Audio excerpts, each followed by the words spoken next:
to session 2 of our dish towel stitching school. So last session, in session 1, we talked about getting your towel all ready to stitch. We talked about the importance of laundering your towel, so the washing, drying, and ironing. We talked about transferring your designs, and we talked about adding color to your towel using the Prismacolor Softcore colored pencils. There you go. Try saying that 10 times fast. So we went through all of that in session 1. So if you're new here, I encourage you, when we're done with session 2, definitely, if you have questions on something you're already seeing that we've done, go back and watch that session 1. There have been very few questions that have came in after the fact, so that leads me to believe that we did an excellent job on educating you in session 1. So today we're going to jump in and talk about stitching. We're going to talk about how to make the backs of our projects look neat. One question that we get a lot is, what does the back of your project look like? Or, I could never do dish towel diary because the back. And so we'll talk about some tips and tricks to your back. We'll talk about finishing, hooping, not to hoop. I won't necessarily teach stitches, but I will definitely talk about those techniques to make the stitching on the dish towel work the best. So we're gonna head on over. Actually, I'm just gonna slide this down here a little bit. So today's session, we will be using this page from our pattern. And no matter which Granny's Legacy or design you're doing, whether it's a dish towel or a mat, any pattern that we've written probably in the last 3, maybe even 4 years, will have an actual color picture in the pattern, so you can get very good stitching instructions.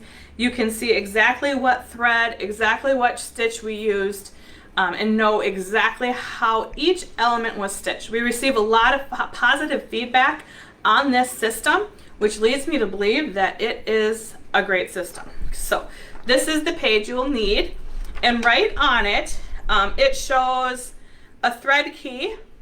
So it'll show you the threads that will be used and then what color there are, and then a stitch key. And this shows so the stitch abbreviations that we use for each stitch. And then down below, we talked about this last week, but this Prismacolor note down here, these are the colored pencil numbers we used for coloring. So we went over that part last week, so we don't have to worry about that.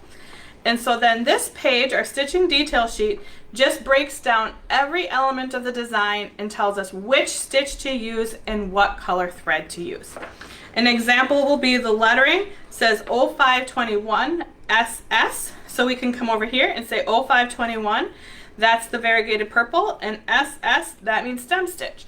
So that tells me to stitch the lettering, I'm going to use my variegated purple thread and stem stitch it. So that's how that coding works in our Granny's Legacy patterns. So when you get to stitching, that is where you'll learn which stitches to use and which thread to use. So we will go ahead and get started on the tips and tricks to stitching. So last week we got our project this far. So my design is transferred, colored. I use the jacquard to set it. So the next thing I'm going to do actually is we're going to talk about setting the ink. So just one moment here. I'm going to bring over my iron. Let's set this back here for now. And we will set our ink. I say ink, but really I mean colored pencil. So we're going to set the colored pencil. So we're going to be using a hot, dry iron and a Pressing Fair pressing sheet. I just like to use the Pressing Fair. It doesn't say in the manufacturer's instructions, but I like to use it just to prevent any damage to my dish towel itself. So we come to the ironing surface, and then because of time, I'm not going to do the entire project, but you will set your entire project.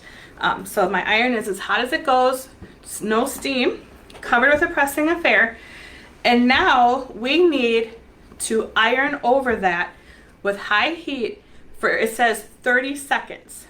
So we want to make sure, and when you do that, what's happening is that colorless textile extender that we painted over top of our colored pencil, that's what makes this more, you might say, permanent. So, and if you want to just review, right on the back, it will have instructions. And there it says right there, heat set by ironing on the reverse side for at least 30 seconds at the temperature best suited for your fabric. So we're using a cotton. So put it on a cotton setting, back side. You can do the back side, but I'm using a pressing affair, so I should be okay. As hot as it goes. And then I like to make circular motions so that my iron keeps going. And so that it doesn't necessarily burn or scorch one spot. I am using my pressing sheet, so that really shouldn't be a whole lot of danger. And just, if you're in doubt of whether it's been long enough, just go longer.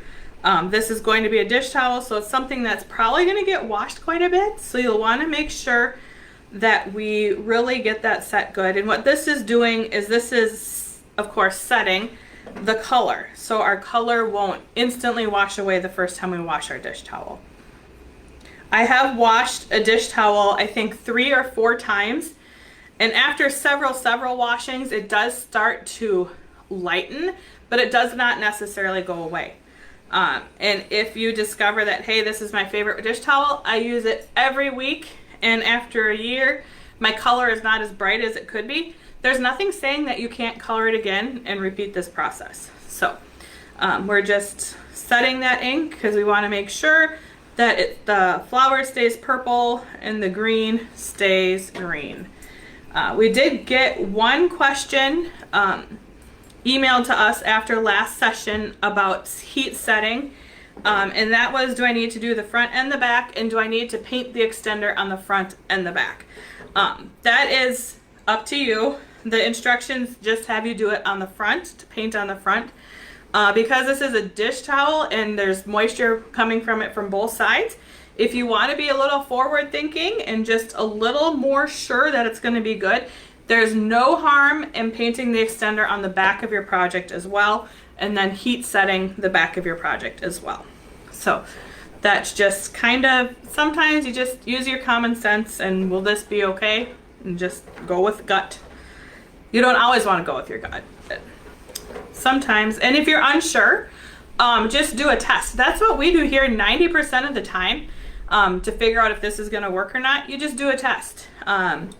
You make sure, we put a little bit, the first time we did this, I brought just an old dish towel from home. We just drew, I think I wrote my name on it and drew a flower and colored it on the bottom of a trash dish towel. And then we painted over it, and then we washed it and washed it and washed it. So just do a little R&D if you want to find out, can I use this on a tote bag? Can I use this technique on placemats? Just do a little test. So I can honestly say I've definitely ironed that for longer than 30 seconds, so we're probably good. Unplug my iron. Back here so I don't have any accidents. And you can feel, it feels hot, and it just feels a little bit stiff. That's the glue, I shouldn't say glue, that's the textile extender really set. And you can see that as the textile extender, when it was painted on, some of the color did go through to the back. That's okay. It's all good to go. And we are ready to start stitching. One thing, at this point, if you discover that when you put your textile extender on and when it dried, your lines, your stitching lines disappeared, or your tracing lines disappeared, there's a couple of easy fixes to that. The first is you can just take, if you can see where they're supposed to go, just take a micron pen that we talked about last week and just draw over all the lines.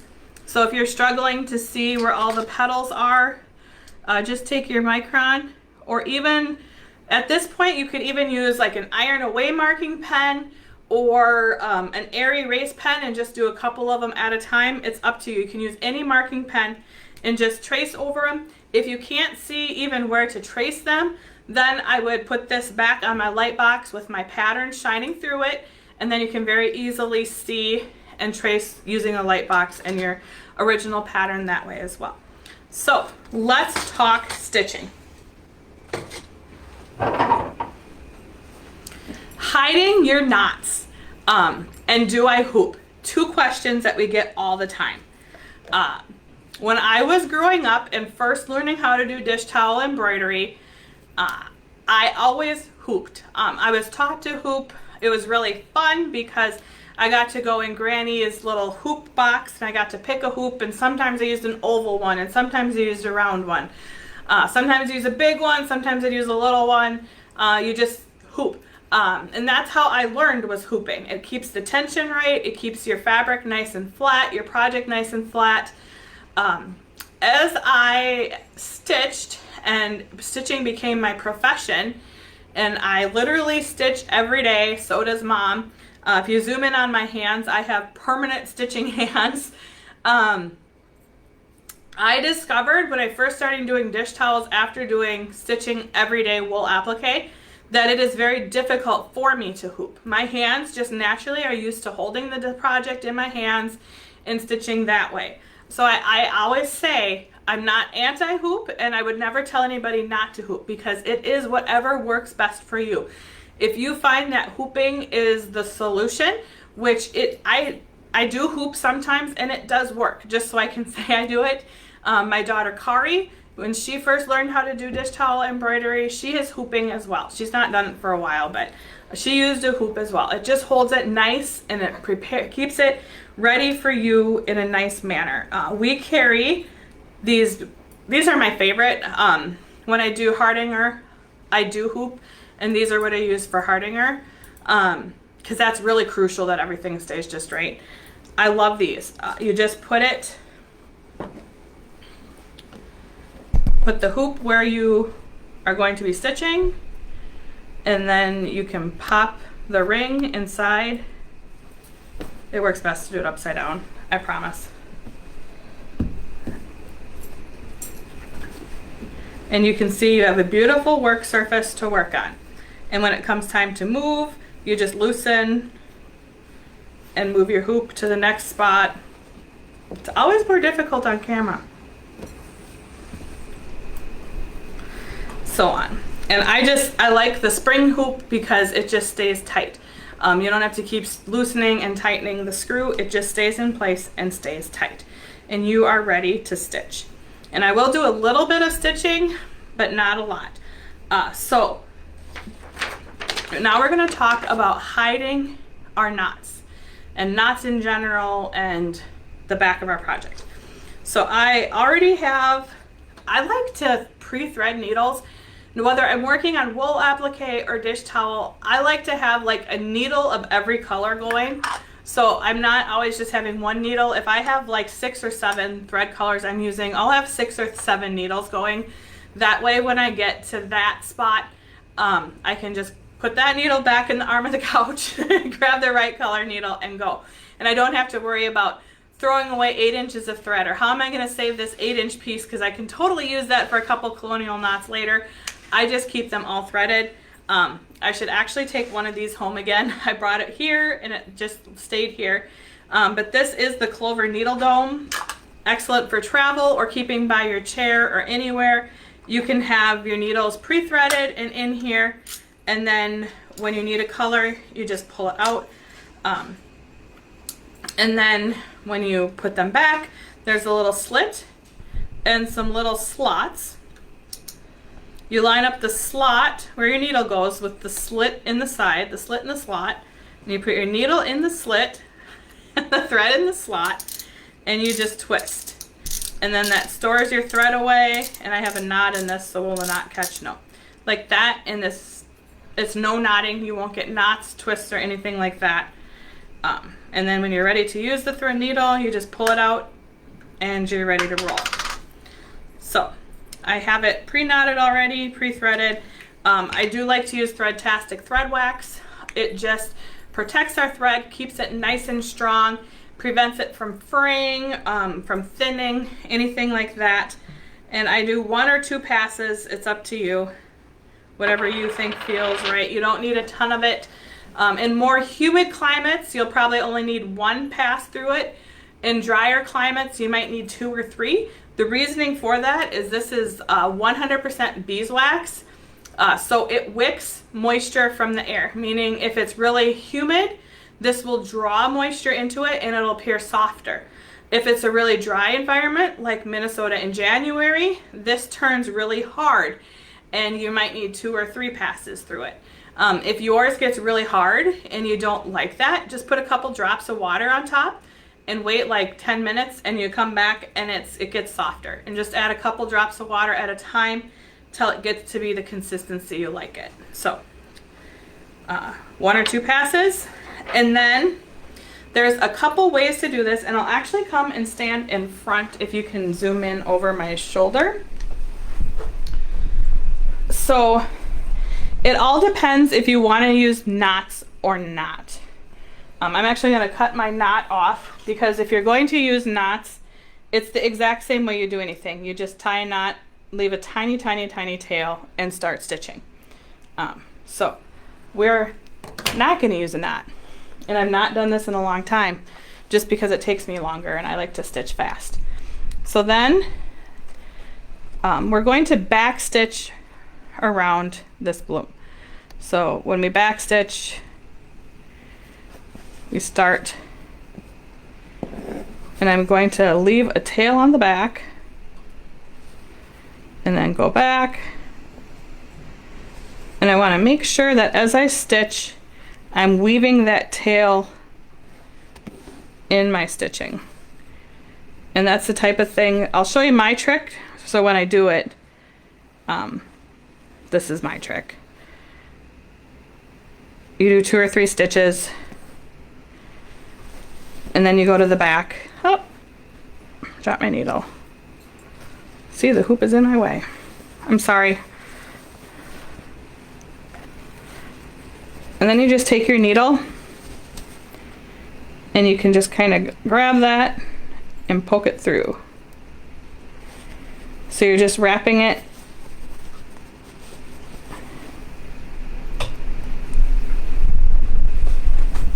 Is that catching? So you're just weaving it in and out of the back like that. And so there's no knot because it's woven through those 3 stitches like that. And then I choose to leave my tail until the end, and then I'll talk about, then I go back and snip them all off and fray check them. And we'll talk about that here in a minute. But that is how to do the no knot version. And then I'll show you how to end. Ending is really simple, so we'll do a few more back stitches here.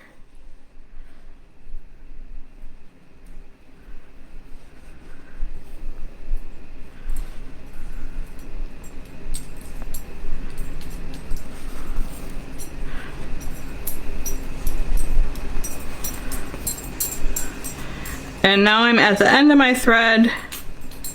I'll do one more here. What the heck?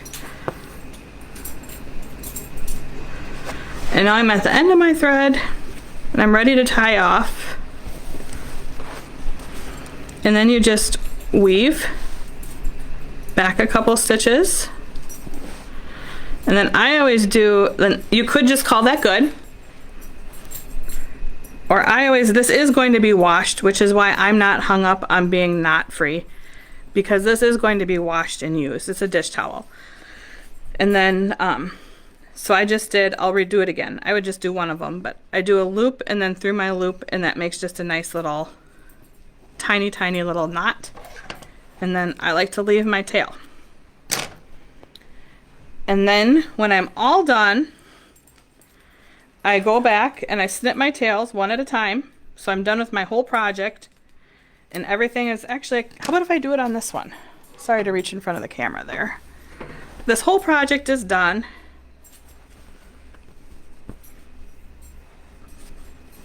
And you can see, can you see the whole thing? Mm-hmm. You can see I did use knots on this one. I did not weave, I used knots.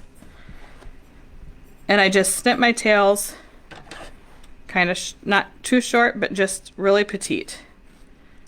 And then I go back, if it's something I'm going to gift or know it's going to be used as a dish towel. And for this step, I like the Aleene's Stop Fraying. For our wool, we use the Dritz fray check a lot, but the Aleene's is just a heavier fray check. It's quite hefty and it leaves kind of a rubbery feeling. So this is definitely going to put an end to it. And then I just go, when I'm all done, and I put a dot of this on every single one of my knots.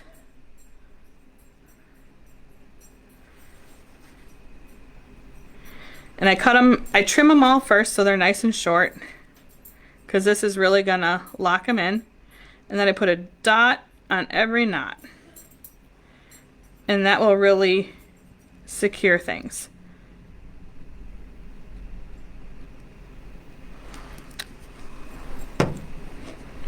And if you use the no knot version, you could still put a dot of that every time you went in and out, and that will just lock everything together. So now we'll talk about how to make the back of your project look neat. I think this looks pretty neat. There's some things, if I were judging in a fair and it came down to a grand champion winner based on what the back of a project looked like, I'm not sure if I would win or not, because I see I have a couple runs right here. And I'll use the scissors to point that out. So it all depends on how neat and tidy the other people's projects were. But to keep a neat project, you don't run with your thread. Meaning, if I were stitching this L right here, and I back stitched this L and I got done, I would knot here and then jump over here and start again. I wouldn't just go from here and here and leave this huge long length of unstitched thread. So the trick to neat and tidy backs is to not jump when you're stitching. Don't jump from one thing to the other. Or when I finish this C right here, it looks like I started here, stitched here, and ended here. Notice I just didn't jump to the U. I knotted, and then I went and started the U. I knotted, and then I went and did the T. So that's how you keep a neat and tidy back, is just to not jump. Don't jump. Even right here on my A, my lilacs, yeah, that is an A. Right here, I didn't even jump from here to here. So that's how you keep them neat and tidy, is to not jump. That being said, when I'm exhausted and I'm tired, which apparently I was right here, I jumped somewhere. I jumped to a conclusion right there. And if I really truly wanted to do the most beautiful work I could have possibly done, I should not have done that. So that's my example of a jump though, right here. Hey, I did it on purpose for a teaching moment. There you go. So to keep the back beautiful, the trick is, if you want to have an extremely beautiful back, don't knot at all and just weave your ends in and out. And then if you do knot, keep your knots tiny and trim the ends. And then to really preserve your stitching, if you're going to be using this a lot and it's going to get a lot of wear and tear, you'll definitely want to put a dot of fray check on all of your knots just to hold them in place. So that is about keeping the back clean. I get a lot of questions about backs and keeping them nice and clean.